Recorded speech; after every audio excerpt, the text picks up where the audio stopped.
குடியரசுத் தலைவர் மாளிகையில் ரஷ்ய அதிபர் புதினுக்கு உற்சாக வரவேற்பு அளிக்கப்பட்டிருக்கிறது. கூடுதல் விவரங்களை சிறப்பு செய்தியாளர் ஜியோபாரதி வழங்கிட்டார். ஜியோபாரதி விவரங்கள்.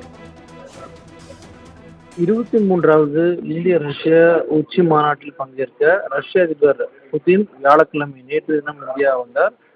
புதுடில்லியில் இருக்கக்கூடிய விமான நிலையத்தில் பிரதமர் மோடி அவரை ஆரத்தழுவி உற்சாகமான வரவேற்பு அளித்திருந்தார். அதன் தொடர்ச்சியாக இந்த 2 நாட்கள் பயணத்தில் ஒரு மிக முக்கியமான நிகழ்வாக ரஷ்ய அதிபர் புதினுக்கு டெல்லியில் இருக்கக்கூடிய ராஷ்டிரபதி பவனில் மிக முக்கியமான பாரம்பரிய வரவேற்பானது தற்போது அளிக்கப்பட்டு வருகிறது.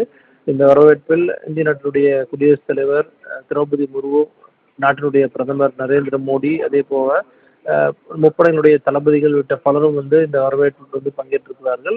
2 நாட்டினுடைய மிக முக்கியமான அமைச்சர்கள், அதே போல மிக முக்கியமான அதிகாரிகள் இந்த வரவேற்பு நிகழ்ச்சியில் பங்கேற்றிருக்கிறார்கள்.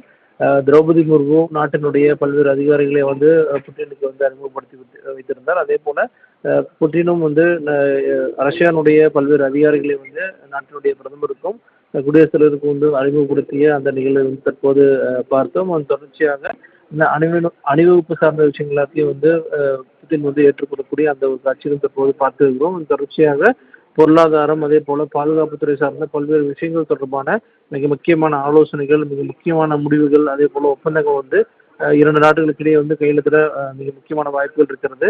2021க்கு பிறகாக கிட்டத்தட்ட 4 ஆண்டுகளுக்கு பிறகாக புட்டின் தற்போது 2 நாட்கள் இந்த பயணத்தை மேற்கொண்டிருக்கிறார். கிட்டத்தட்ட 27 மணி நேரம் இந்தியாவில் இருக்கக்கூடிய புட்டின் பல்வேறு விஷயங்கள், அதாவது இந்திய நாட்டில் பல்வேறு மிக முக்கியமான ஒப்பந்தங்கள் சார்ந்தும் பொருளாதார விஷயங்கள் சார்ந்தும் 2 நாட்டுகளுக்கு இடையே இருக்கக்கூடிய அதிகாரிகளிடம் பேச்சுவார்த்தை நடத்தியிருக்கிறார். அதே போல இந்த இந்திய நாட்டிலிருந்து பல்வேறு விஷயங்கள், அதாவது குறிப்பிட்டு சொல்லணும் அப்படின்னா பெட்ரோலிய பொருட்கள் சார்ந்த விஷயங்கள் எல்லாமே தொடர்ச்சியாக அங்கிருந்து அதிகப்படியான அளவில் இறக்குமதி செய்யப்படக்கூடிய நிலையில இந்த ஒரு மிக முக்கியமான ஒரு சந்திப்பின் மூலமாக இந்த நாட்டினுடைய உறவுகளும் வலுப்பெறுவதற்கான அதிகப்படியான ஒரு வாய்ப்புகள் இருக்கிறது. தங்கள் வழங்கிய தகவல்களுக்கு நன்றி ஜியோபாரதி.